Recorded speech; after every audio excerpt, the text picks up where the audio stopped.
Hello, everyone. I hope you guys are all well. Welcome to Astro Hour. This is our bi-weekly segment where we check in and look at the energy that is coming our way in terms of what astrological transits will be happening in the near, immediate future. Um, and just thinking about what it is we need to do to prepare ourselves for the shift in energy around us. We will start in just a moment. Go ahead and come into the room, get settled, get comfortable, get cozy, whatever you need to do to make yourself comfortable. This is not happy hour, so there's no need to be drinking. But if you want to have a cozy or delicious beverage, go ahead and get yourself situated. So the way my OCD works is that I typically have a lot of drinks around me. But tonight is just water. I got my water here, and I got my kombucha in a wine glass. And I almost made a cup of ginger tea, but I felt like that was a little bit of overkill. And I also just didn't want to be late to the live. I didn't want I'm making tea to be the excuse for my lateness. You turn off Cleo Soul. Love that album so much. But yeah, we are here for Astro Hour tonight. If it is your first time tuning in, hello and welcome. If you are returning, thank you for being back. Hello, family. I am Soleil. I am Soleil. I am Soleil. I don't know why I need to say that 3 times. But I am the Coven Mother of Vision of Dawntor. I am the founder and facilitator of the Charm School Hoodoo Mentorship Program. I am your weekly reader, and I'm a dope bitch straight up out of Oakland. Hello, hello, hello. Let's get straight into it. So for tonight's Astro Hour, we are going to be looking at the new moon in Aries, which comes next week. It comes next Friday. So we're doing this in a timely manner so that you have enough time to prepare, take these insights, rewatch the video over the next week if you need to in order to feel like you are fully equipped and prepared for what the new moon in Aries has in store for us. And after our discussion about the new moon in Aries, we're going to talk about what I think is a very major astrological shift and transit that's coming along, but for whatever reason, nobody's talking about it. And I think it's important because it's going to be with us for 7 years. And I think anything that's going to be hovering over our life for a 7-year period is important for us to really, pay attention to and think about. Hello, Sylvia. Hello, Chantel. Hello, Nero. Hello, Nicole. Thank you all for joining. Hello, Aisha. Thank you. It's so good to see you all here. So because we have a lot to talk about tonight, I'm just going to go ahead and jump straight into it. I'm not going to hold you all forever. Let's start with the new moon in Aries, since that's what's coming first. Okay. So I want to remind you all about what a new moon is, right? We know that a full moon is about release, but new moons are about new beginnings, right? And when we talk about the new beginning energy of a new moon, it is an opportunity for us to have a reset, right? It's for us to plant very specific seeds that we want to see grow and manifest within that 28-day moon cycle that takes place, right? So I think one of the things that's important to remember about new moons is that they are not opportunities for instant manifestation, right? Will we see progress of what happens within 28 days? Absolutely. But this is not about making wishes on a star. It's not that. It's about what seeds do you need to plant and how are you willing to use the energy of that moon to really learn about what it is you need to do to tend to those seeds, to really take care of them so that your desires are manifested, right? Now, this particular new moon is happening in a dark moon phase, meaning that a lot of the work that is going to take place with the Aries new moon is work that is unseen, right? It's work that calls forward an internal shift. So this is a phase where we decide who we are before the world responds to our situation and tells us who we are, right? What do I mean by that? Well, we have to remember that Aries is the initiator. It is the first sign of the zodiac. It is the energy and the manifestation of I am. Okay? So whenever we're dealing with Aries energy, we are dealing with issues of identity, of the ego. Aries is also known as the god of war because of that connection to Mars, right?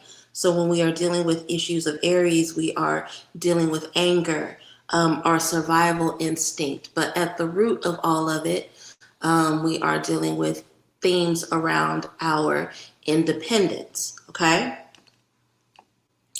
So I think it's important for us to remember that, because sometimes there's this surface level conversation where we're like, Aries is about confidence, and it is, but it's about so much more than that, right? It's about identity, leadership, war, how we fight, what we protect. Those are all themes of Aries. So when we deal with Aries, we are being confronted with themes around raw and unfiltered selfhood or identity, how we see ourselves in the world, okay? So some of the themes that are going to come up around this particular new moon in Aries, we're looking at issues of identity rebirth, right? Who are we being called to transform into? And we're going to talk a lot about transformation when we get to Uranus in Gemini. But even before that happens, right, the Aries new moon is calling us to really think about who we've been versus who we are becoming, right? I've had the pleasure and the honor of doing private one-on-one readings with quite a few of you who are tuned in tonight. And a lot of us are going through this struggle and this conflict with our old identity, who the people in our lives remember us to be, and who we are in this present moment, and who the universe, who our spirits are calling us to evolve into, right? So the Aries new moon really gives us opportunity to grapple with that particular conflict. Remember, Aries is war, right? So of course the internal war within us is going to be brought to the surface, right? Under the new moon in Aries. This is also a time where we are being called to shed labels, release old roles, and lay to rest old expectations that the people around us may have around our identity, right? And even though this is a new moon and a calling in of new opportunities, if you don't have space for the new opportunities, where can they go, right? If you can't go to Bella Noche, where the hell can you go? I'm sorry. That's my ADHD coming forward. I knew as soon as I said that sentence that I had to get it out. But for real, if you don't lay what is dead, what is old, what no longer serves you to rest, there is no space for the new identity and the new blessings to go, right? So during this Aries new moon, we're really going to be thinking about the ways in which we are outgrowing certain identities.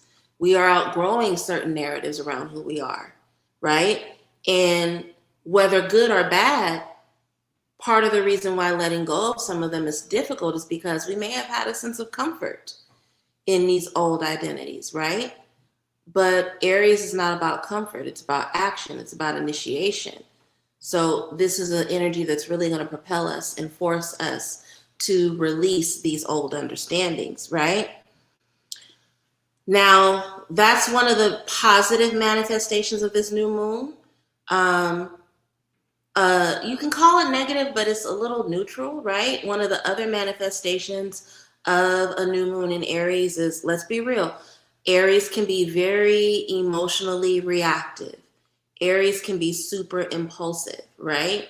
So don't be surprised if you are dealing with, or the people who are in your life are dealing with, a little bit of emotional reactivity while the new moon is in Aries, right? So anger will resurface. You may feel irritation or impatience in areas where you have gotten really, really good at performing. Pay attention to what I'm saying. You've gotten really good at performing patience, right? But again, because Aries is ego and authenticity, that irritation is there to teach you, right? That this may not be a space where you need to perform that particular identity, right? And what do I always say about anger? Even though we are taught that it is bad and we are made to see it as something that we should be uncomfortable with, anger is a teacher. And the anger that comes up during an Aries transit is meant to teach us, right? It's there to provide us with information. And that information shows boundaries that have been crossed. And that information about the crossing of those boundaries is meant to teach us about what we need to do to secure those boundaries and to enforce consequences, right? So if you're angry right now, something in your life is out of alignment. Rather than being upset with yourself or shameful about it, pay attention to what that trigger is because it's teaching you something. It's bringing your attention to something that needs to be brought into balance, okay? So the new moon in Aries is really, really forcing us to look at impulse versus alignment, right? A downside or a debilitation deficit of Aries is that it can move way too quickly, right? That initiation energy is beautiful because it means that it's the first one to do a lot of things. But it can also result in a lot of impulsivity. And so the new moon in Aries is asking us to look at impulsivity versus alignment. Where are we acting too quickly? Where are we committing too fast? Where do we think that by being impulsive, we can force immediate change? And what forms of bypassing, spiritual bypassing, social bypassing are we engaging in when we do this, right? Just because you feel it strongly doesn't mean that you have to act immediately. And even though Aries is about speed, we need to pay attention to the speed of our emotions, right? That doesn't mean that we have to do things quickly, okay? I want to talk a little bit more, even though I've hinted towards it, I want to talk a little bit more about the shadow side of Aries, right? Some of the shadow expressions of Aries are self-centeredness.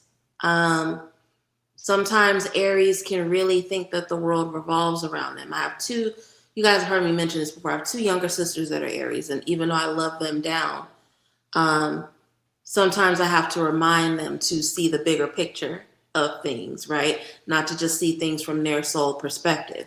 But a shadow aspect of Aries is that it can really be self-centered and by proxy bring out the self-centered actions within you, okay? Another shadow aspect of Aries is that Aries likes to argue for sport. And this is something, as a Taurus, I had to learn this about Aries because Tauruses don't like to argue. We're good at arguing, but we don't like to do it. And so when Aries would try to pick arguments, the Aries people in my life would pick arguments with me. I had to learn and realize that for them, that's a form of respect, right? That mental and verbal sparring for them. They're only going to do that if they respect you, right? Arguing is a form of sport for them. But that can show up as a shadow expression when you're just picking fights with people for the sake of picking fights, right? So be careful of that temptation or that desire. If that shows up, you know, the new moon happens Friday of next week. So if that starts to show up in your life around Thursday, if you feel it on Saturday, know that that's reverberation from that new moon, okay? Another thing about Aries, because they don't like to be encumbered, right? They want to move as quickly as they want to and as impulsively as they want to. There is a tendency for them to burn bridges without thinking about it too deeply, right? And that's a shadow expression. Everybody is not meant to be thrown away. Another shadow expression is that with them being the first, they're the baby, right? They're used to, think about, if you have multiple siblings, think about how the firstborn acts, right? They really think that the sun rises and sets on their ass crack. They think that the world is about them. And there's an emotional immaturity that's attached to that, right? So if you feel yourself moving in ways that are emotionally immature, that's that Aries new moon. Be careful, okay? This energy is here to teach you about how to choose yourself. Yes, because Aries is about identity. It's about the self. It's about the ego. But that doesn't always mean that you do it regardless of the consequences, right? We do need to be deliberate, we need to be measured, and we need to think about consequences and what's going to happen the next day after the decisions we make, okay? Some other things that come up with Aries energy is the fear of vulnerability. Part of the reasons why Aries move so quickly and why they want to be the first is because they want to have the right answer and they don't want to be vulnerable. So that is another thing. Don't be surprised if Spirit starts to tap on your fear of vulnerability as we get closer to this new moon, okay? Also, pay attention to the things that trigger you to be defensive as opposed to being honest, right? Aries, with it being a fire sign, it likes to be showy. It doesn't want to be vulnerable. Water is vulnerable. Air, to a certain degree, is vulnerable, right? If you find yourself getting defensive around certain subjects, challenge yourself to be honest instead of being defensive. Because that blockage around being vulnerable may be costing you something. So use this Aries new moon to really evaluate that, okay? I see that we now have 7 people in the chat, so that means that a couple people have joined. Please say hi. I like knowing who's here. I like this being a communal conversation. So if you just entered the room in the last few minutes, go ahead and say hello in the chat as well as leave a scale emoji, okay? So there are certain signs that this new moon is going to impact more strongly, right? It's definitely going to impact any Aries placements. So if you have Aries in your sun, moon, rising, your Chiron, or your Mercury, you are going to feel this new moon very, very strongly. The cardinal signs are also going to feel this moon very, very strongly, okay? So Cancer, Libra, and Capricorn are really, really going to feel this quite. You're okay. You're okay. Whatever comes up, you'll live. It's just wisdom. The wisdom may feel tough, but it's wisdom, okay? You'll be good. So Aries placements, the cardinal signs, Cancer, Libra, Capricorn, but also anyone who is going through identity shifts right now. Anyone who is dealing with the impact of a breakup, whether you're going through it in the moment or it's recent, right? Anyone who is dealing with a career pivot. If you are dealing with any kind of major changes, transitions, or transformations at this time, this is going to come up. So, okay, great question, Nicole. New moons are, they happen on a particular day. So this is going to be the new moon happening next Friday, April 17th. We tend to deal with the reverberation of full moon energy within the 48 hours before and after, right? So don't be surprised if you feel these impacts starting the evening of the 15th and lasting you until the evening of the 19th, even though the full moon is on the 17th, okay? Nicole is like, I just want to know how long I'm going to have to deal with this madness, okay? About 4 days, 3 to 4 days, I would say, okay? Now, when we get to Uranus and Gemini, that's a different story because that's a 7-year cycle. But this particular full moon, just 3 to 4 days, okay? Let's talk about ways to work with the energy of the new moon so that we can actually have productivity. This is a really important to pause before you act, right? Aries wants speed. It is known for its impulse. It is known for charging into and over things, right? So even though Aries wants speed, the new moon is about planting seeds, and we plant seeds slowly, right? So slow down because you want to be aware of the areas of life that you want to rush through. New moons are about awareness. So fight the need to move quickly, okay? You also want to channel your anger intentionally. What do I mean? The first way is move your body. Move your body. Take walks, dance. Dancing is amazing for releasing frustration, okay? Go for a run, lift some weights. Any kind of exercise that allows you to release frustration is gonna protect you from unnecessary arguments and unnecessary physical fights. Let's be real. Aries like to throw hands. They do. I've never met an Aries, male, female, or they, that wasn't capable of whipping ass. All right? So move your body so that you don't waste that energy fighting. Okay? The other way that you want to channel anger intentionally, that's a great suggestion, Nicole, but not for this moon, not for this new moon. Move your body, speak your truth, right? If this were a water moon, right, that deals with anger issues like Scorpio, or if this was an air energy that was highly impulsive, the way that Sagittarius can be, I would say get creative. But unfortunately, when it comes to Aries, that can be a way of hiding. So when we're dealing with the Aries new moon and the anger of Aries, we need to move our bodies. We need to speak our truth, right? An aligned Aries does not hold anger for very long because they're going to say the difficult thing and forget about it later. So again, if this were another moon, I would say get creative, journal, No, speak your truth, move your body, okay? That's how you deal with the anger. Also, again, speaking about that tendency to say the thing and get over it with Aries new moon, ask the real questions, right? Some of us who are watching either live in the replay, part of the reason why we're dealing with the same cycles over and over again is that we don't want to ask the uncomfortable questions.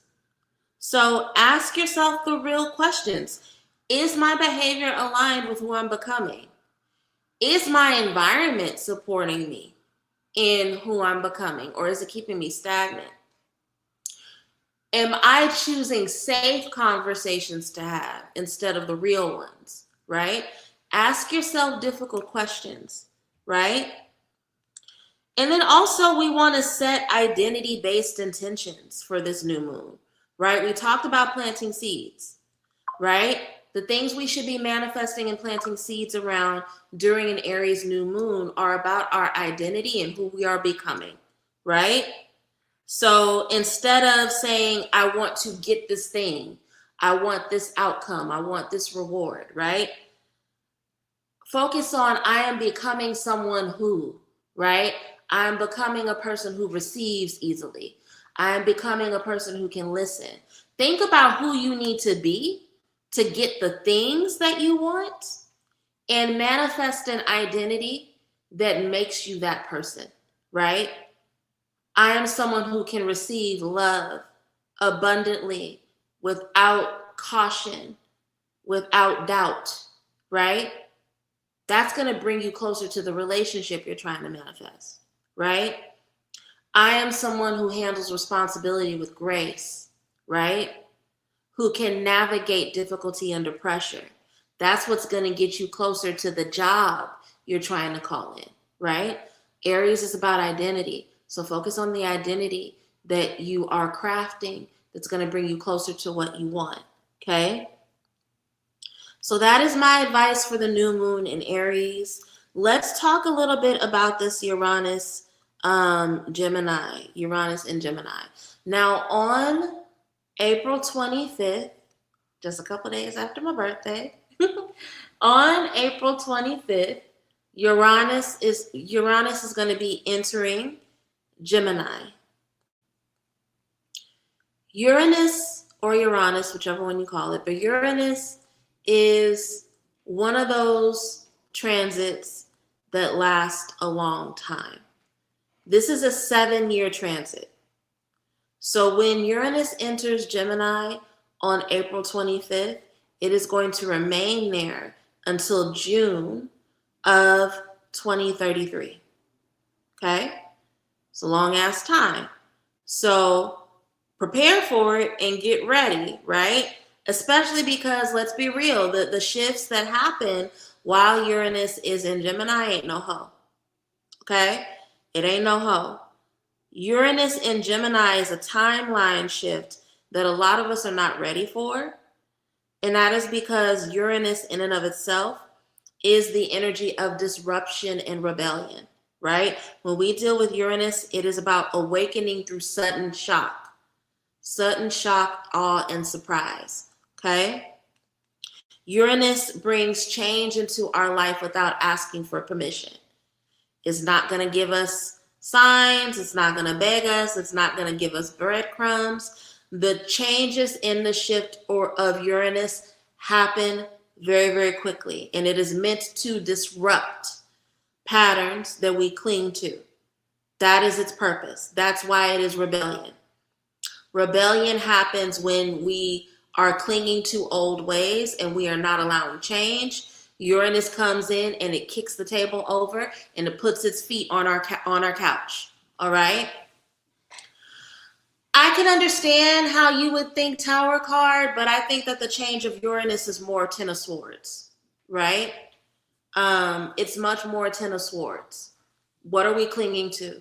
What are we numbing ourselves and avoiding? Particularly as it relates to innovation in our lives, right? Because Gemini is communication and innovation, right? So this is evolution is going to take place in terms of technology as well as liberation from control, okay? Uranus is not here to destroy our life. It's here to destroy what's been keeping us stuck. And a lot of us are unfortunately deeply, deeply, deeply married to and in an unhealthy romance with the things that keep us stuck, okay? So Uranus is the transit. Let's talk about the container in which Uranus is moving through. It's moving through Gemini, okay? And Gemini rules communication. It rules our thinking patterns, right? If you've ever gotten a reading from me, you've heard me say that Gemini, as well as Mercury, the planet that rules Gemini, deals with our thinking patterns, how we express ourselves, how we come to understand things, right? Gemini rules our social interaction. It's also the energy of the sibling, right? So when we look at the third house in astrology, which is ruled by Gemini, tells you information about your relationship to your siblings, right? So there's a particular type of social interaction that Gemini rules, which is our closest relationships. Gemini rules information exchange. And also, and we forget about this a lot, pay attention to the Geminis in your life. They probably have some nervous habits. Why is that? Because Gemini rules the nervous system, right? If you are a person that has your Saturn in Gemini, you probably have some sort of nerve issue, migraines, tics, things of that nature, right? Gemini isn't just here to talk about how we talk, right? I know that's a stereotype that honestly is a little true, that Geminis are hella talkative, and they are. So, but this is not just about how we talk. It's how we think and how our mind processes reality. So what does this mean that we have Uranus transiting through Gemini for 7 years? This is a transit that is going to bring sudden awakening and change to how it is we think, how we process information, and the thoughts that we cling to. It is going to bring significant change to the way that we have social interactions within our partnerships, as well as our closest and most intimate relationships. Well, fuck me, Uranus in the first house. First of all, hello, Pratal. I didn't even know you were here tonight. It's good to hear you. It's good to you are so cute. That's a good thing. Uranus in the first house means that this Uranus transit through Gemini is going to force you to really look at how you talk about you. And the ways in which you talk about you may be keeping you small. So, does that sound familiar? Does that sound like a conversation that Spirit's been maybe forcing you to have for a while? Just consider it. I don't know. Think about it. So basically, what happens when Uranus enters Gemini is that this becomes a time where we go through mental awakening. Now, here's the thing. Mental awakening also comes with overstimulation. So having your grounding practices in place is going to be essential, okay? You're going to have a lot of sudden insights. Your thinking and your downloads are going to happen at lightning speed. Now, unfortunately, that also means that your anxiety spikes. So if you are a naturally anxious person, again, have your grounding practices and rituals in order, right? Because the energy for the next 7 years is going to naturally, unfortunately, feed your anxiety. I'm not going to sugarcoat it. It's really important you take good care of yourself because, yeah, it's just going to happen, right? People are going to feel like their mind is moving faster than their body can process. And that's a good thing because the more fast that your mind is moving, the more you have to grapple with the hidden thoughts or the thoughts that you've been actively avoiding, okay? Truth is going to come abruptly, right? Because we are dealing with a lot of communication disruptions. But also a downside to that is that there's going to be a lot of miscommunication and a lot of arguments, especially in your closest and most intimate relationships, right? So that's why it's really important to be clear in your communication and have your boundaries in order.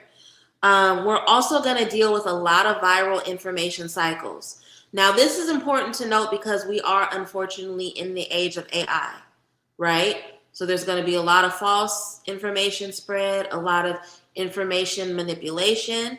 So even though the thoughts are coming quickly and the information is coming fast, being deliberate and slowing down so that we are not building houses or building our arguments on lies and falsity is extremely important during this particular transit of Uranus through Gemini, okay? The expansion of tech, of digital reality through the expansion of AI is going to bring on the existence of a lot of new digital identities.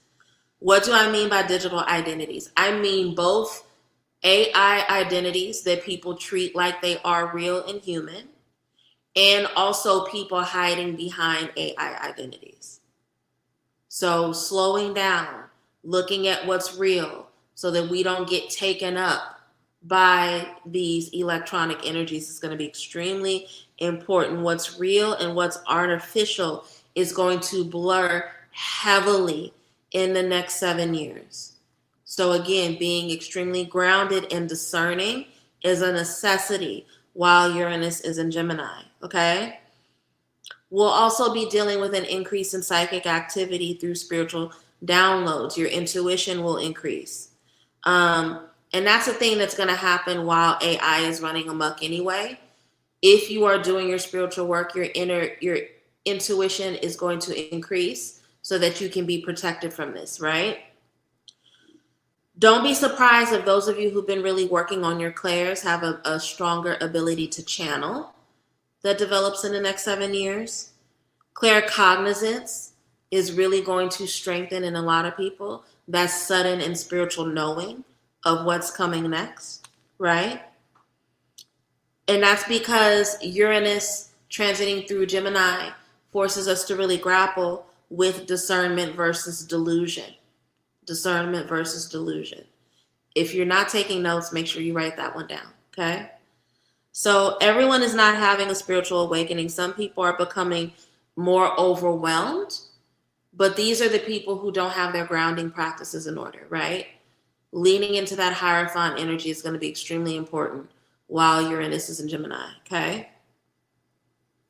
Let's talk a little bit about some of the shadow aspects of this, right? Particularly Gemini, right? Geminis can be very anxious. That's because they overthink, right? And even though they're air signs, which means they're intelligent, and it's crazy because I have a godchild. I don't know if Aja's here. She's the most atypical Gemini I've ever met. She doesn't really move this way. But Geminis are very, very smart, but their intelligence can be very superficial. They are hyper concerned and aware of how they come across, right? And that can make them very, very anxious in their intellect. So that is a shadow expression of Gemini energy. There's also a lot of misinformation or information manipulation. I don't know if you've ever heard that phrase, jack of all trade, master of none, right? Again, that's a Gemini thing. They will learn surface level information and parrot that back to most people, but they don't research things deeply. And that can lead to the manipulation of information, right? So slowing down and researching things deeply is going to be very, very important while Gemini is in Uranus, even though it's tempting to just glance over things, run with a headline, use a meme as research kind of bullshit, right? All those bad habits we've accumulated due to social media will run amok at this time if we're not careful.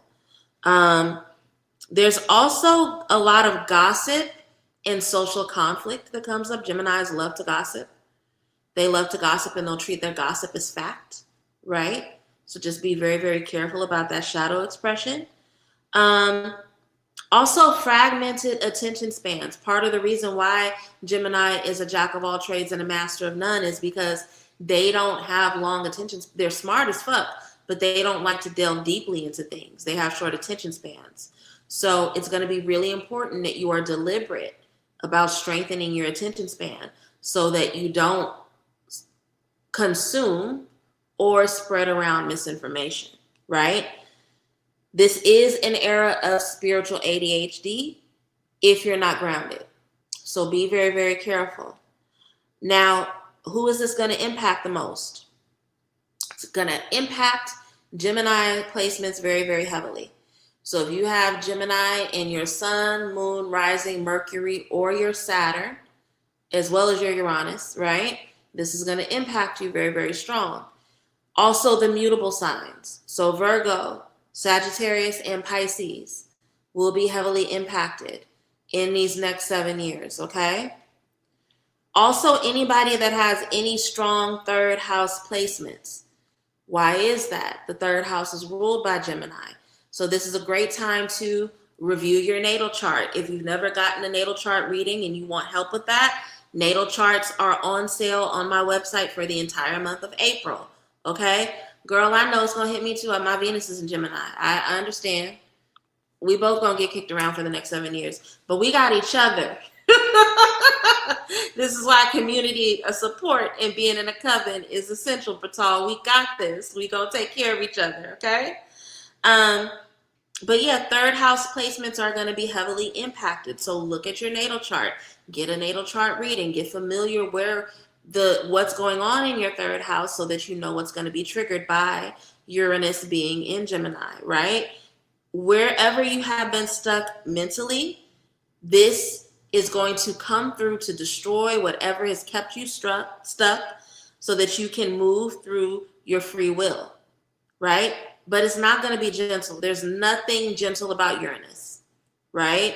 So some of you guys may be kicking yourselves because there have been things that I've been begging you to get a grip on for a while now, right? Whatever you haven't been getting control over for yourself, after April 25th, Uranus is going to come through and start destroying shit because you've been dragging your feet. Let's just be real, okay? Now, here's the thing. The last time that Uranus was in Gemini was 1941 through 1949. We got to remember that Uranus is especially when it comes to natal charts, it's a generational energy, right? So think about what was going on between 1941 and 1949. We were in a world war. 1941 to 1949, we were in a world war. I have 4 Gemini placements and 3 Sag placements. You did your natal chart earlier, just a few months ago. Review your forecast reading. Having that information is really going to help you tremendously, Aisha. But yeah, the last time Uranus was in Gemini, we had a world war.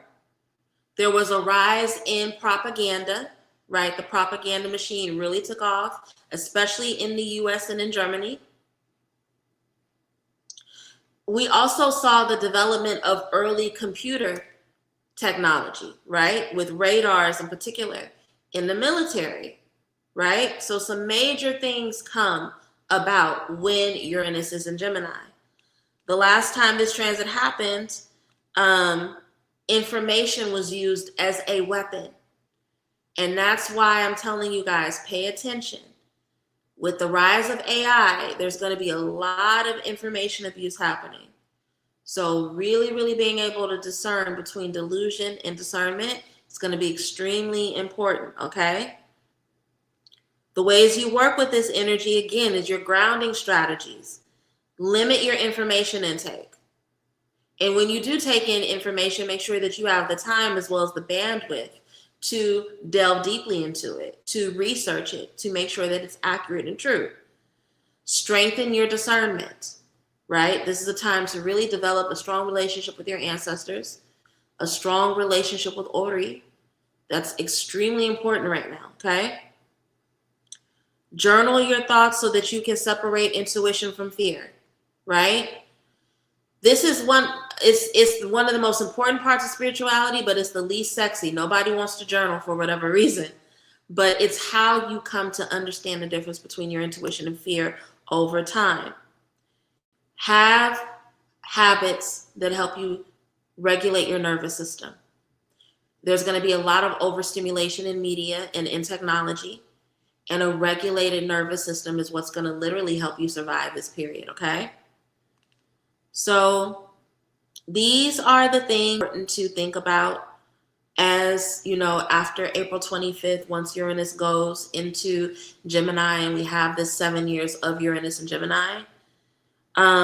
It's not here to make us comfortable. This is not a cushy energy. It's just not. It's here to upgrade our minds, to upgrade how it is we interact with information. That's literally the purpose of Uranus and Gemini, okay? So the question is, are we thinking for ourselves, or are we allowing ourselves to be programmed in real time?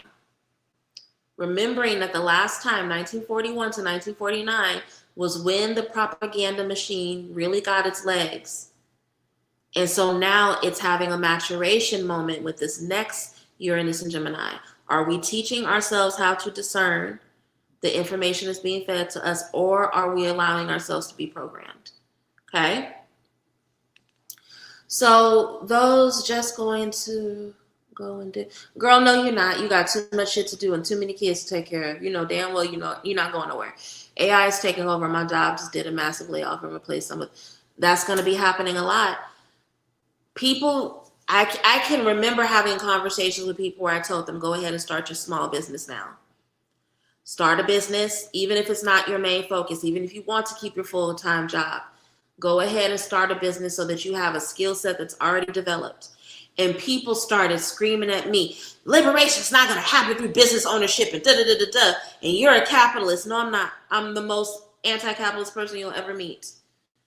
I believe in a free market. I believe in free exchange, but I'm not a capitalist by any means. A lot of people are going to be kicking themselves for not having some sort of small business. We are going to see massive layoffs. We think that it's bad now. It's only going to get worse. Start sharpening those skill sets. Whip out that sewing machine. I'm serious. You think I'm playing? You like to cook? Start your meal prep business. Whatever skill sets you have that you can monetize. Get in a habit of monetizing it now. Because the people that don't have some sort of other thing that they can lean on, those are going to be the people that are really struggling. Okay?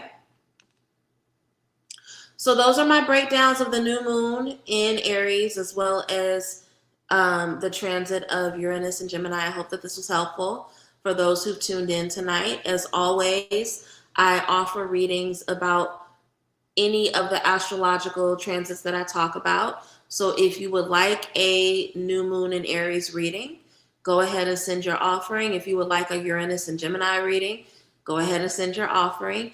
Put in the comments which of the readings you want. This is my favorite kombucha because it tastes like an Arnold Palmer. Dr. Brew, the black tea lemonade, so good. But go ahead and choose which reading you want and put it in the comments section after you send your love offering. While people are deciding which reading they would like to have, I'm going to go ahead and just bring you up to date on some things that I'm working on. Tuesday, April 14th, we have our next Patreon class. It is going to be both an herbalism and a domestic magic course, okay? I'm going to teach you all how to make an uncrossing laundry rinse. This is a recipe that I developed when I was doing a whole lot of travel 2 years ago because basically, you guys know that part of the reason why I left my former spiritual house is because one of the members hexed me. And then after that happened, I realized that part of the reason why the hex even hit me in the first place is because I didn't have proper protections while I travel, right? Protections over my home, great. But while I travel, I hadn't figured that out. So this is a laundry rinse that I created to use during travel and when I return from travel. But I've also given it as a prescription to certain clients to use who like to thrift, right? Here's the thing. We're spiritual beings, but we're also human beings. And we have our things that we love to do, right? Some of us love to thrift. We love to buy secondhand. We love a vintage situation, right? So this uncrossing rinse will help you break energies on things, either from travel or that you thrift, that you buy secondhand, right? So this class is going to teach you how to make that laundry rinse. And I'm also going to be doing an herbalism lesson about my 5 favorite uncrossing herbs. If you would like to participate in this class and you are not already a member of my Patreon, click the link below because this is a Patreon exclusive class. Literally the only way you can be present is if you are one of my mentor students, one of my mentees, or you are on my Patreon. And here's the thing, you get access to my Patreon classes for as low as $5. If you want the replays so that you can go back and watch them over and over again, $15. That's the friendship tier, okay? I feel like for the level of teaching I do, $15 a month really ain't that bad. But if you're interested in this class, go ahead and click the link below so that you can look at the paid membership levels of my Patreon and you can be involved in that class. I love thrifting too. Which is a huge part of why I came up with this. I love thrifting. I love donating. You guys may not know this about me. I love a handbag, right? And I love vintage in particular. So this has been really, really helpful for me. My Zoom was messing up and kicked me off. Will you repost it on Patreon? So sad I missed it. It hasn't happened yet. This is Tuesday's class, baby. So hopefully your Zoom will be working by then, but this is coming up on the 14th. This is Tuesday the 14th that I'll be teaching the laundry rinse. If you are asking about the tarot class that was taught this past Tuesday, yes. Yes, it will. I just need time to upload, okay? But yeah, so that is something that you can participate if you want to learn from me. I'm still doing interviews for Charm School, still taking in students for a study hall. So if you would like to join my study hall, which is my self-paced independent study mentorship, join the Charm School chat because I share information about it there. If you know that you are ready for in-person mentorship and you can commit to bi-weekly classes and in-person, when I say in-person, I mean over Zoom, like consistent interaction, interview for Charm School. Click the link below for the intake group and we can get you scheduled for an interview in the next couple of weeks, okay? My Divine Femininity Hoodoo Retreat will be happening third week of July, July 17th through the 19th, okay? And it will be in San Diego this year, and it's in San Diego. Even though this is costing me an arm and a leg, we're doing it in San Diego because of I don't want to say too much, but because of the goddess that is going to be, that we're going to be learning about, right? And I need to be near a beach. I need to be near water. So if you want to join us for 3 weeks of learning, as well as fun and breakthrough by the water in the beautiful beaches of San Diego in July, click the link for the Sacred Alignment Divine Feminine Retreat information so that you can learn more about it and join us, okay? Some of you have already been reaching out to me about in-person healing sessions because you know that's something I do in the summer. I will be doing them again. They will be taking place late July, going into August. Please be patient. By Sunday, the information will be on my website, okay? I have to figure out whether I want to do them on my website or if I want to do the payments through Stripe because I'm not going to explain that. But the information and the dates will be set by Sunday. Just be patient with me, okay? So those are all the updates for now. I do want to remind you that every month I discount certain readings on my website. For the month of April, there are 2 readings discounted. Shadow work consultations are $85 until May 1st. Natal chart readings are $125 until May 1st. Now, that is a discount because typically natal chart readings start at $150 and shadow work consultations are $125. So if you have been interested in getting either of those, get it before April is over because it has a built-in discount. Yeah, those are all my updates for now. Let me scroll up. Already answered your question, Sanidra. The one from Tuesday will be up in a few days. Just be patient with me. I need you guys to remember I'm a one-woman operation, right? So not only do I have readings all throughout the day, I have coaching sessions throughout the day. I teach literally 2 to 3 times a week. So uploads and replays don't go up 5 minutes later. You guys got to be patient. I can't answer emails in 3 minutes. Like, I'm a one-woman operation. And, by the grace of God and, Aries is doing its work, and the Loa are doing their work. Maybe at some point I'll have a personal assistant, but y'all got to be patient. Like, if I teach on Tuesday, please don't be shocked that the upload is not there by Thursday. I have a lot on my plate, so just be patient with me the same way I'm patient with y'all, okay? Let's see. A couple of you have submit. I'm going to start with Nicole because I believe that Nicole wants both readings. So I'm just going to highlight the last comment I saw from her. Okay. We will start with Nicole, who I believe is getting both readings. Let me see.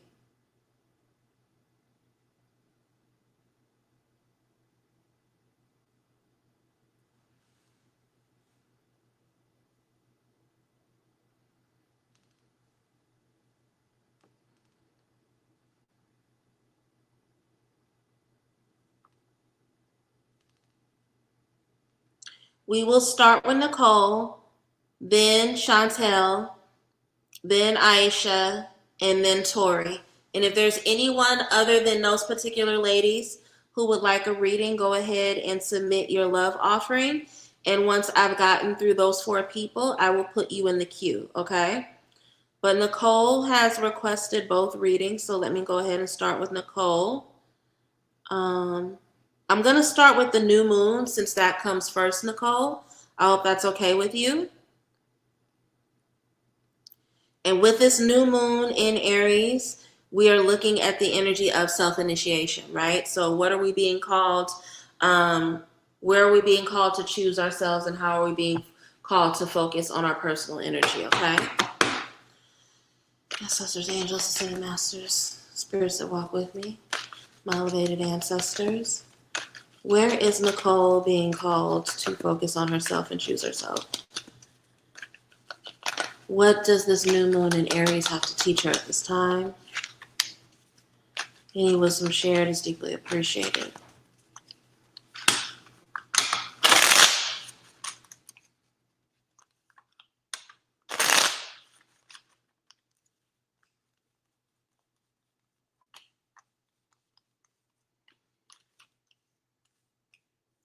Another thing, and I'm only bringing it up now just because I'm a little embarrassed by it, but I'm gonna do it anyway. One of my clients, MJ, has been bugging me literally for months now to put up an Amazon wish list.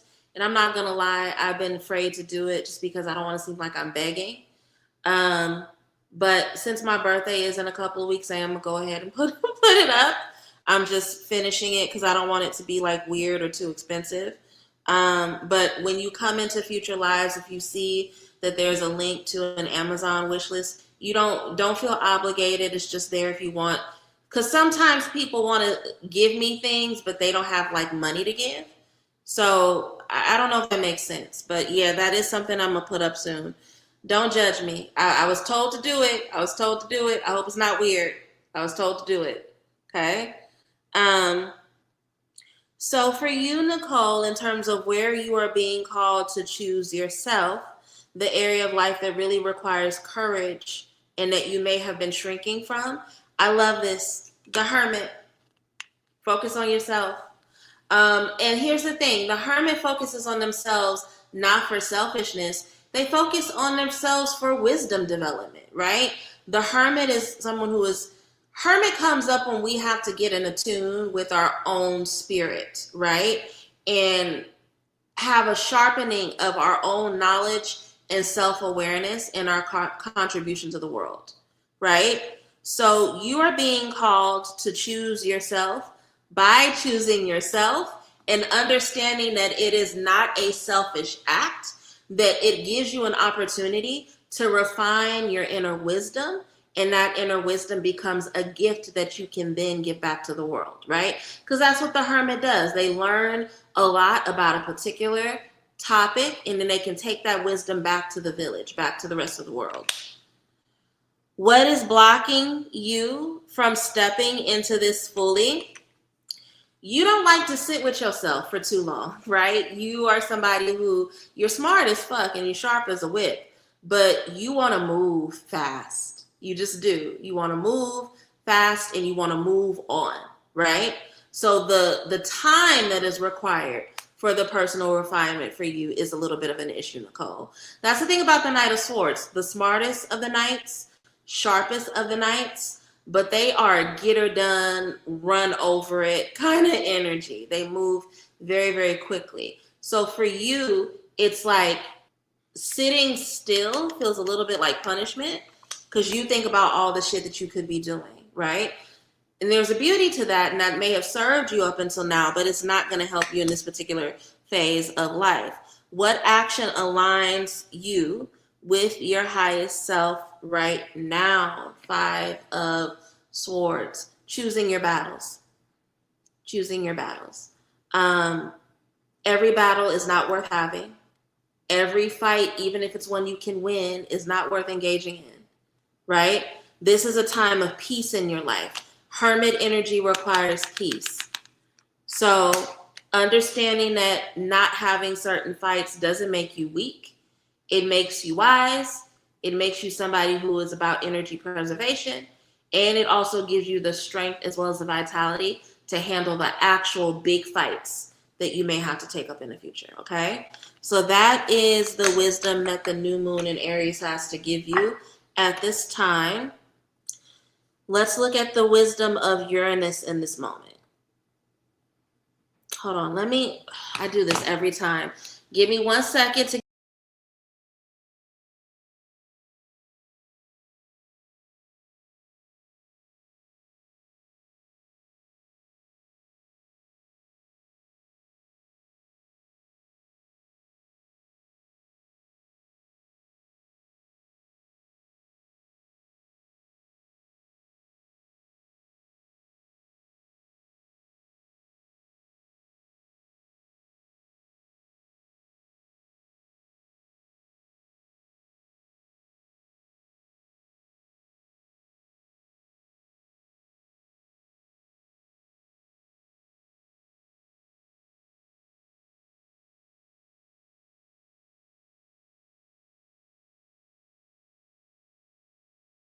Thank you for being patient. I know y'all tired of hearing about my backside, but I'm sorry. I don't know what made me turn. I need to get a new work chair. There's no point in me having a wooden work chair. That's what it comes down to. All right. So Uranus in Gemini is about the mind shift. What is the mind shift that you are having at this time? Okay? Ancestors, angels, ascended masters, spirits that walk with me, my elevated ancestors. Give Nicole the wisdom she needs about how to navigate Uranus in Gemini. What is the mind shift that will be taking place within her and around her over these next 7 years? Any wisdom shared is deeply appreciated. Svenstva, I am sending an offering. Awesome. So I'll get to you after Tori, okay? We have Chantel, then Aisha, then Tori, and then you. And thank you.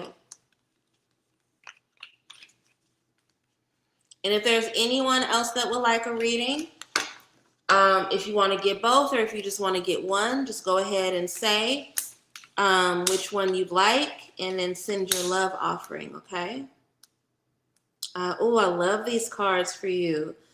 What is being disrupted in your thinking? I think, so this is talking about the belief, mindset, or the narrative that's being shaken up. You really, you really tap into your courage in these 7 years. There's a strength that lives within you that I think you may have taken a little bit for granted. And these next 7 years help you see an aspect of yourself that you may have either minimized or may have been minimized by the people around you, by an old environment. And you get to tap into it and understand not only how authentic it makes you, but how strong it makes you. And that gives you a deep sense of courage. Love this for you. So part of what's being disrupted in your thinking is any false beliefs you hold about you being weak or mild man, whatever. You really embrace your strength. What truth is trying to come through? What is the insight, message, or realization that is emerging? That it's okay to leave people behind. It's okay to leave people behind, even especially if these people are invested in trying to knock you down to size. If these people are invested in forcing you to see them through the lens of their misrepresentations of you, or if they're just trying to humble you, right? It's okay to rise above certain people. And low-key rising above certain people can be fun at certain times, right?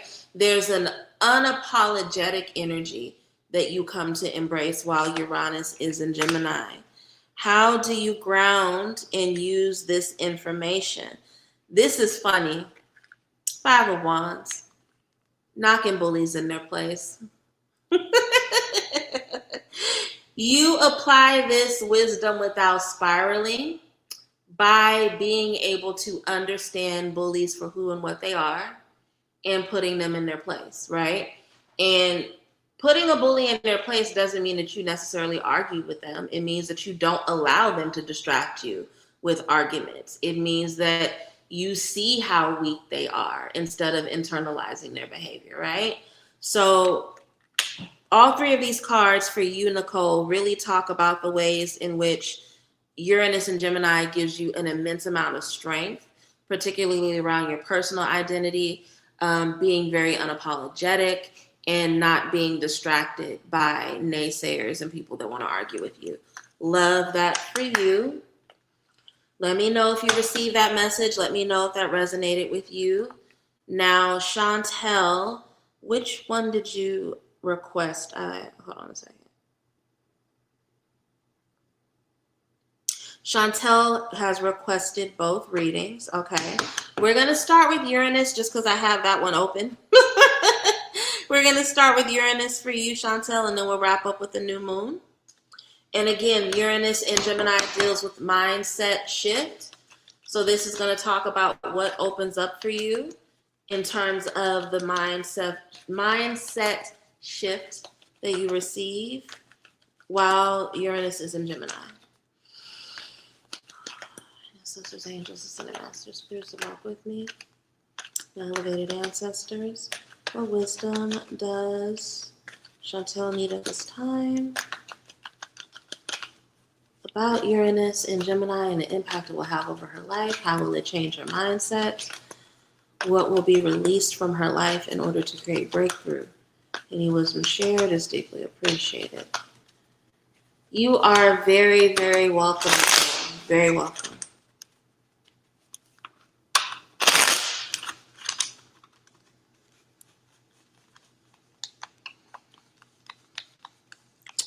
And Svenska, let me know where you're sending your offering. Are you sending it through Cash App or through PayPal? Because I don't think I saw anything on Cash App, but I can go back and look in a moment. Okay, so for you, Chantel, in terms of what is being disrupted in your thinking, what is the belief, mindset, or narrative that's being shaken off? I see you having or developing a much deeper trust in the relationship you have with your ancestors, right? With the Judgment card being a card of wisdom from the ancestors, key insights about how to move forward. I think it's not that you don't have a strong relationship with them. It's just that sometimes it's like because there's a distrust in yourself when you do get downloads, you don't really know how to move with them, right? But the Judgment card is coming up to say that as soon as wisdom and insight comes to you, you move with it. You trust it.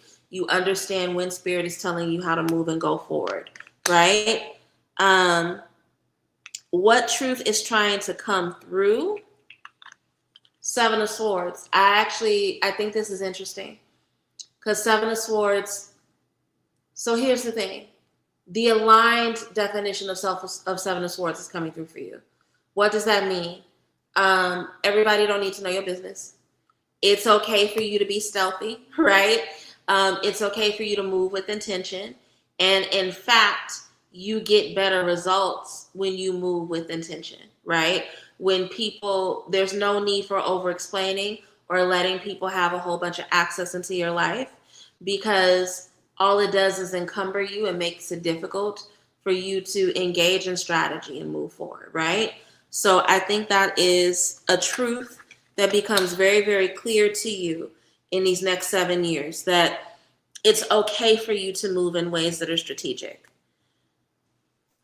How do you ground and use this information? Let go of your past. Stop ruminating. Everything you want for yourself is in the future, right? So if you ground yourself in the hope and the wisdom about what the future holds for you, as opposed to being anchored in nightmare energy, worry energy about the past, about what you did or didn't do, that's only going to stagnate you, right? So if you can release that nightmare energy and be future thinking, future focused, this actually ends up being a really, really good time for you, okay? Now let's look at what the new moon in Aries on April 17th has in store for you. Okay.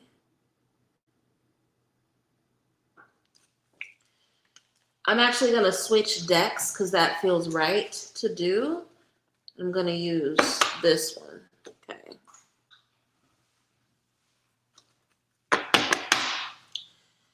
Ancestors, angels, ascended masters, spirits that walk with me. My elevated ancestors.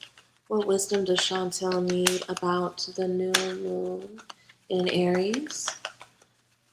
How is this new moon challenging her to choose herself? And what does that open up for her in terms of her identity, in terms of personal transformation? Any wisdom shared is deeply appreciated.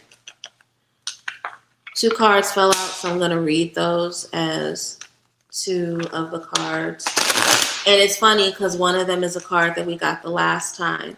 So, Chantel, whenever I do readings for myself and the same cards come out, I will pick the card that's repeating and I'll put it on my altar and I'll meditate over it for, a day or 2, sometimes a whole week, just to see what wisdom that card has to give me. And because the Judgment has come out with you twice, I'm going to encourage you to put that on your altar just for a couple of days and see what comes up when you meditate over it. But in position 1, where are you being called to choose yourself? Judgment. I do think that they're not I know your spirits really want you to start choosing to believe that the insights and the intuitive downloads you receive are real.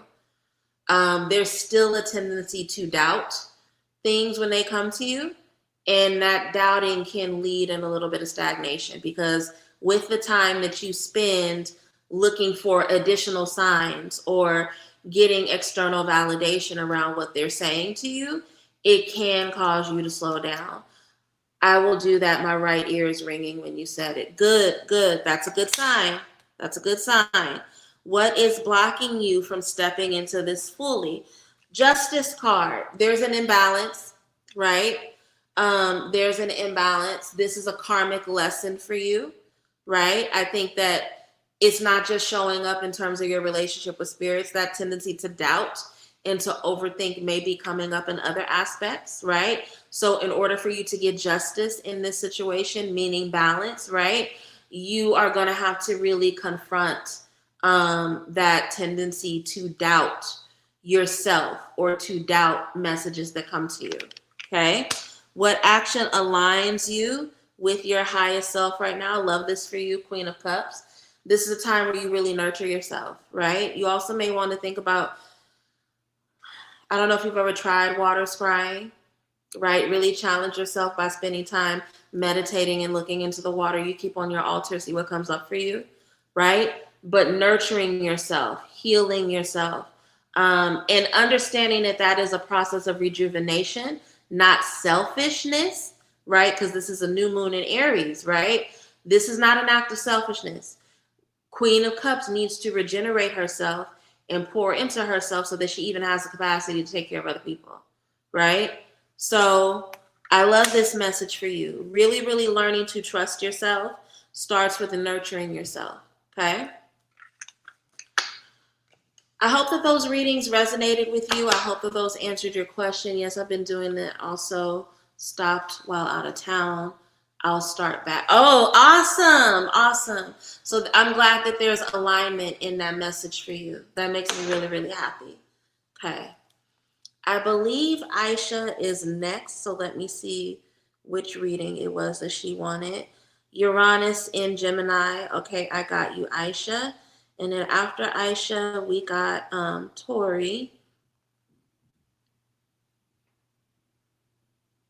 After Aisha, we got Tori.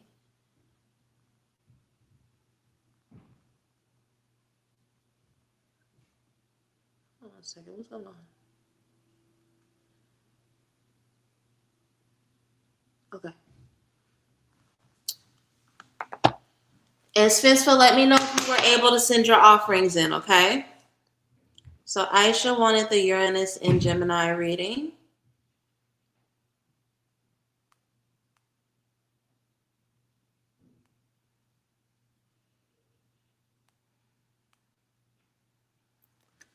And let me scroll up to your last comment because my memory is absolutely terrible and I will mess around and call you by the wrong name.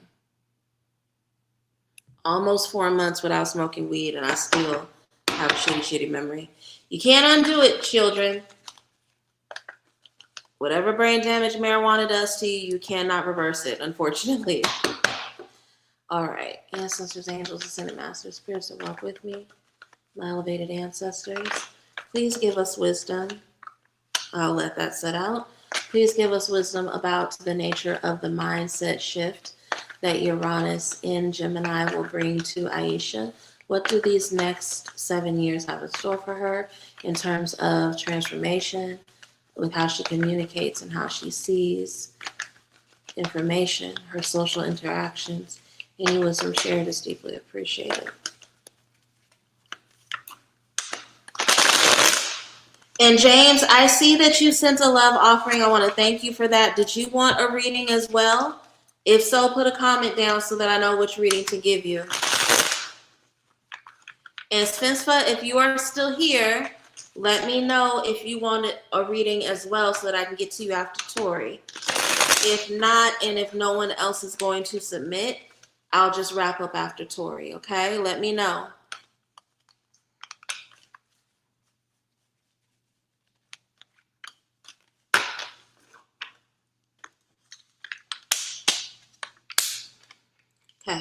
So a card did fall out in the shuffle. I'm going to put that to the side because I'm going to read that for you after I do your Uranus and Gemini reading, okay? Aisha, so what is being disrupted in your thinking? What belief, mindset, or narrative is being shaken up?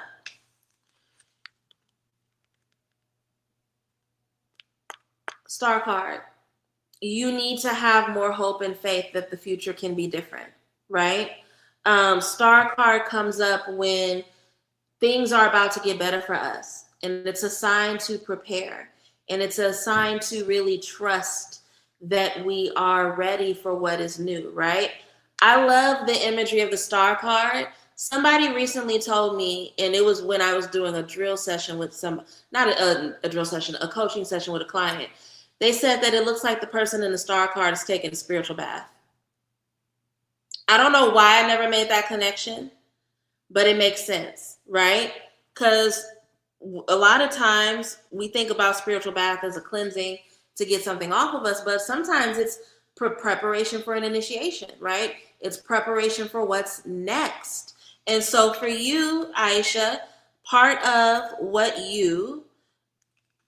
is being disrupted for you is this belief that things aren't going to get better. Spirit actually needs you to energetically prepare for things to shift for you. And in that preparing, you will be able to see how things are getting better, how it's shifting, how things are aligning, right? What truth is trying to come through to you that you have a lot to be grateful for?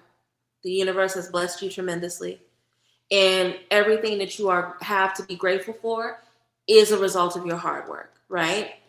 When we look at the imagery of the 9 of Cups, part of the reason why this person is sitting on this bench is because they're resting. They're not just resting on their laurels, they're resting after hard work, right? That's why they look so happy, because they're like, look at these cups that I found a way to fucking get full, right? So you have a tremendous amount to be grateful for.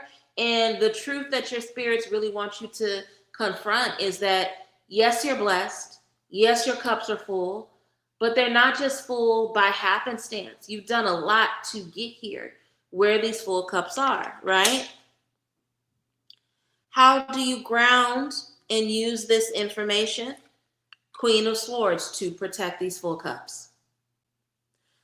To protect these full cups, to protect your energy, to protect your environment so that the cups can stay full, right? The difference between Queen of Swords in her alignment and in her debilitation. In her alignment, she's the wise woman, she's the sage. In her debilitation, she's a bitter bitch, right? In her alignment, she uses this sword to protect her heart. People call her cold and unfeeling, but it's actually the opposite. She's very sensitive. And she understands that because she's sensitive and because she's precious and because she's lived life and has had to fight hard to get where she is, she's going to wield this sword so that people can't continue to get close to her and fuck with her. Right? That's the difference between letting pain eat at you and turn you into a bitter person. So the way that you allow yourself to have benefit over all this hard work, the way that you ground yourself and use this wisdom and information is to understand that your boundaries are an act of love. Not love for other people, but love for yourself. Right? Card that fell out in the shuffle, 4 of Pentacles. This is the blockage. You're clinging to stuff that you shouldn't be clinging to. And it's keeping your hands full. And it's making it hard for you to really, really embrace your new blessings. So what can you do to break out of the scarcity mindset of 4 of Pentacles? So that you can really embrace all this delicious energy that's coming in your life while Uranus is in Gemini. And that is your message. Let me know if that resonated with you. Thank you, Nero. I appreciate that so much. That's very kind of you. Tori, which of the readings that you, let me scroll back up because I saw you type it, Tori. Svensva, if you are still here, let me know if you still want a reading. And if so, go ahead and submit your offering. I can't find Tori's. Oh, here we go. New moon in Aries. I got you, Tori.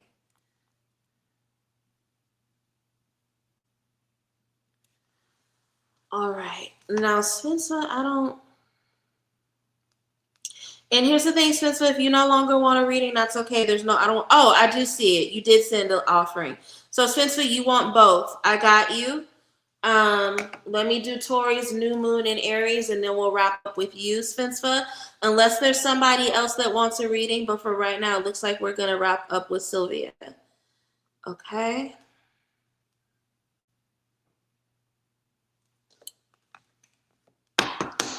Okay, I got you. I see it now. Ancestors, angels, ascended masters, spirits that walk with me, my elevated ancestors. What wisdom does Tori need about the new moon in Aries on April 17th? What is the wisdom that she needs about self-initiation? What will allow her to embrace the shifts in her identity that need to take place? Any wisdom shared is deeply appreciated.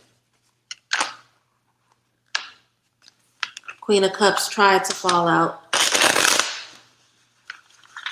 Almost fell out.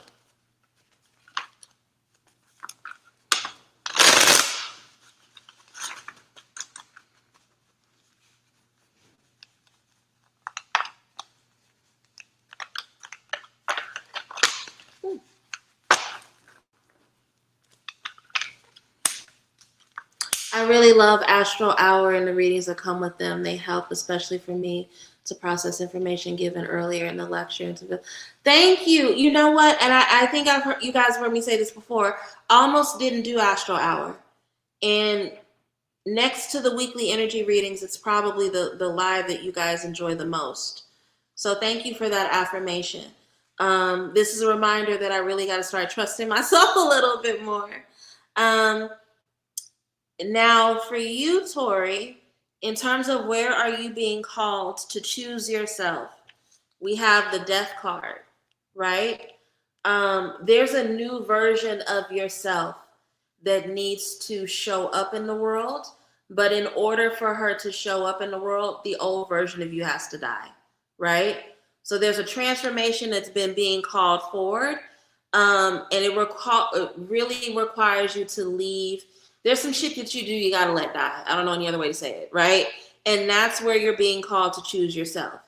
You're being called to love yourself and trust yourself. That's the word Spirit is giving me. Trust yourself enough to move in this different way and have that be a blessing in your life, okay? What is blocking you from stepping into this fully? We have a really interesting card. We have the Knight of Wands. So how is the Knight of Wands showing up as a blockage for you?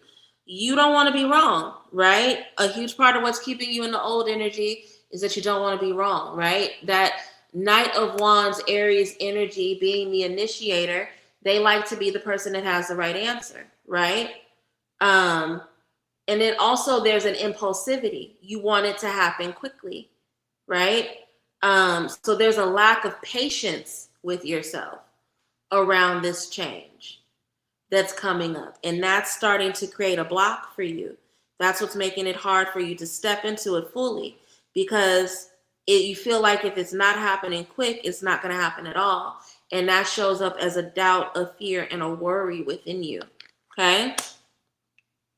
What action aligns you with your highest self right now?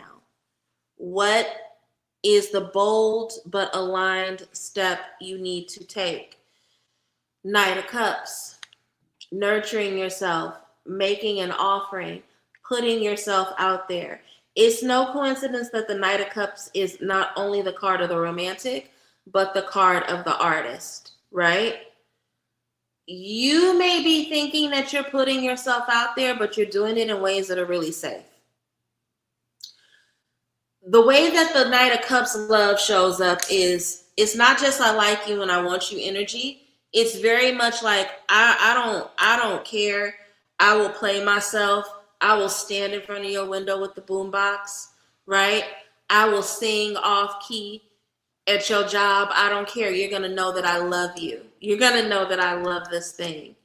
But it's also the card of the poet, right? It's also the card of the creative that's not afraid to look crazy, right? So it's not enough that you're putting yourself out there.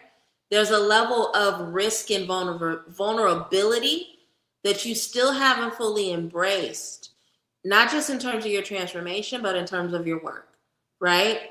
So the new moon in Aries is really going to bring that up to the surface for you and really highlight what that means and what that looks like for you. Okay, Tori? Let me know if that was helpful. Let me know if that resonated with you.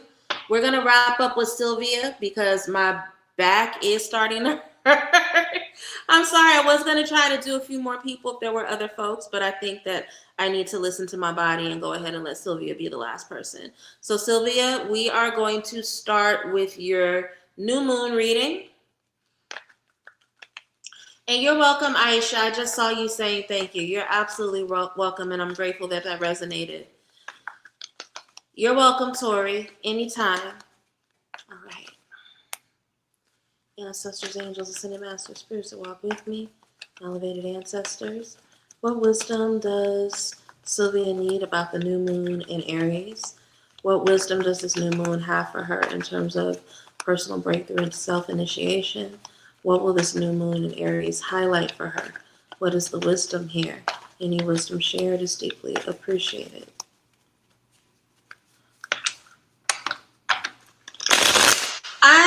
A work chair is expensive. That's something that I'm gonna have to pay for out of my own pocket.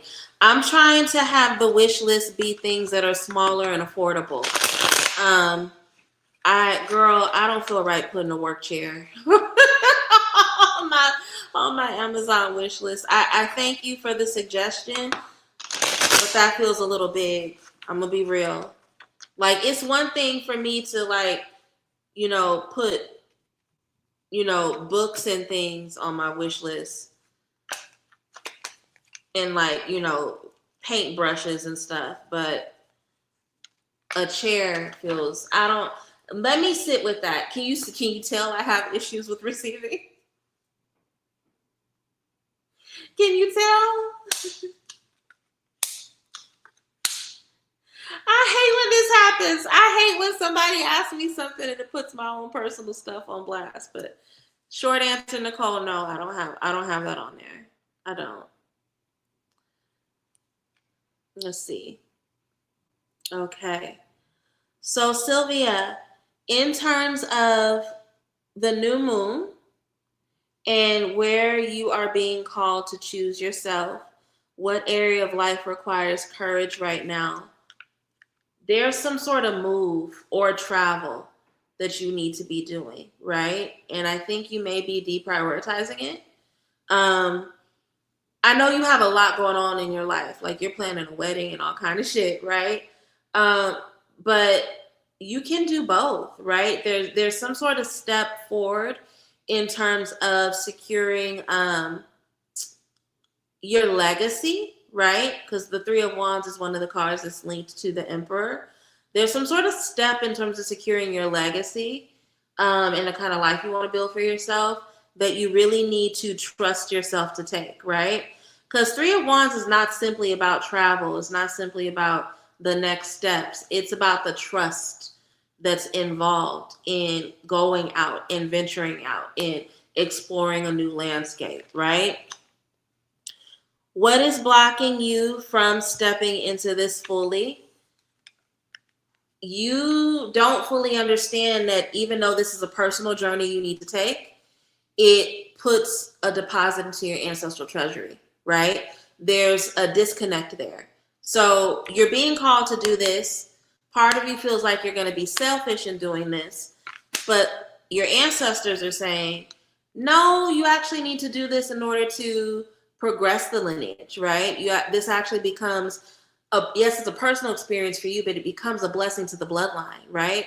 It becomes a blessing to your lineage and the children that come after you, but also the elders in your life, as well as the ancestors smile when you do this thing, right? So whatever this leap is, there's a shift that needs to take place, and you need to stop seeing it as just, yes, it's a personal journey, but its impact brings blessing to those older than you as well as younger than you. I hope that makes sense.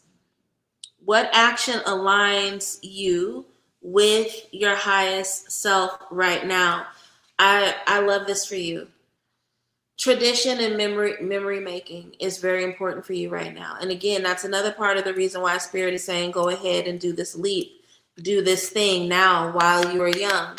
Whether you feel young or not, you are still young, right? Do this thing now, because the next phase of your life and the thing that you are being prepared to be in alignment with is to be this person that creates tradition and memories and beautiful experiences in your family, community, and collective kin, right?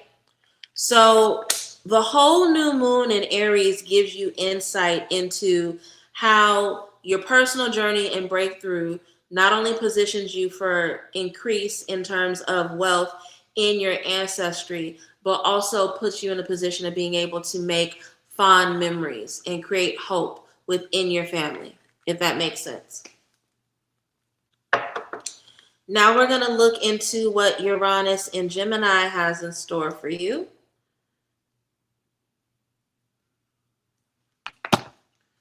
Those cute gaming chairs, I can see you rocking a pink gamer chair.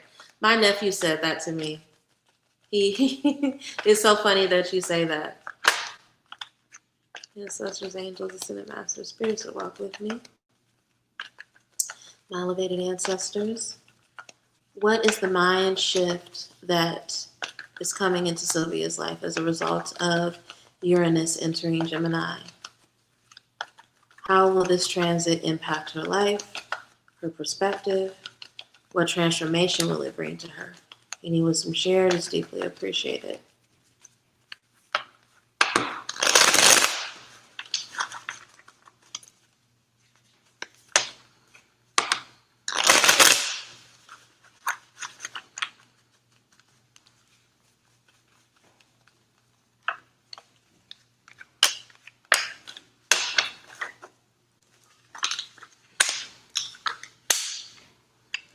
I love this for you. I truly do. Okay. What is being disrupted in your thinking? What is the belief, mindset, or narrative that is being shaken up? So, Sylvia, remind me, because I feel like you already have a business. If not, that's something that is very clearly coming up. That's going to be a focus during this Uranus transit in your life. And the reason why I say that is that the first card is Page of Pentacles, right? In terms of this being a belief, mindset, or a narrative that's being shaken up,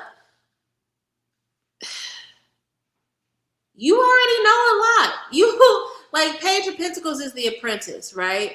They are observing, they're learning about the landscape, they're learning about what they need to do. And I just saw an aura, so I know that this is right. They're learning about what they need to do in order to strengthen their knowledge set, right? It's the apprentice, somebody who's learning through doing. But the reason why this is showing up in terms of a narrative or a belief that's being disrupted is because, like, you kind of have already done this. You already know a lot. And so what needs to be disrupted is this understanding that you are still a student, or at least that you need to only be a student, right? I think you are more than a novice, which is what the Page of Pentacles is. You are very much somebody who not only has a skill set to stand on, but has wisdom to pour into other people, right? What truth is trying to come through? What insight, message, or realization is emerging? We have the Five of Pentacles. You sometimes put yourself in environments where you bring difficulty into your own life out of solidarity with other people. And Uranus in Gemini is really going to highlight that for you, because they want you to stop doing that goofy shit, right? Like, there are times, and I'm not calling you a goofy, I'm saying that the habit, because a lot of people do that and they don't know that they're doing it, right? You will literally ignore opportunity and blessing and bounty and all kinds of things that are literally right next to you in order to stay in solidarity with people who are, or someone who is committed to being stuck in the same place or in a poverty mindset. And Uranus in Gemini is really going to highlight that for you, because they want to destroy that pattern. They want to destroy that behavior. How do you ground and use this information? It's funny. You ground and use this information by continuing to put yourself in partnership with other people who are invested in reciprocity and forward movement. And I think part of that is already happening with you naturally. And that's why that tradition making wedding, lineage energy came up in the last reading. But Uranus and Gemini is also going to bring you other opportunities to connect with like-minded people who are also willing to move in ways that are reciprocal instead of just taking or making you lower yourself, right? So that's how you ground yourself, by paying attention to those connections, nurturing those connections, and deprioritizing the spaces or the people that want to make you suffer in that misery loves company kind of way. Let me know if that resonated with you. I hope that was helpful. I hope that gave you some insight to think about over these next several years. Thank you all for joining for Astro Hour.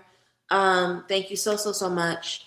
We will be back next week on Thursday for a happy hour segment. Because the following week is my birthday, and I don't think I'm gonna go live on my birthday. I think that's OD, because I know I'm gonna be drunk. I'm gonna be honest. I'm going to be honest. I'm going to be very, very drunk on my birthday, and I don't know if it's appropriate for me to be on camera like that. But make sure you join me next week for happy hour. We'll come together. We'll talk about a few things. We still haven't spoken about Afro Man, so we got to talk about that. I am dying to talk to y'all about this Pooh Shiesty shit. Offset done went and got his dumbass shot. We got to talk about gambling addiction and what it's doing to our community. So I'm excited to have some juicy conversation during happy hour next week. But before that, I will see all of you Sunday for the weekly energy reading at 7:30. Make sure you're here to get insight about the week ahead of us. Love you all. Have an amazing night. And I'll see y'all in a few days. Bye. Have a great weekend.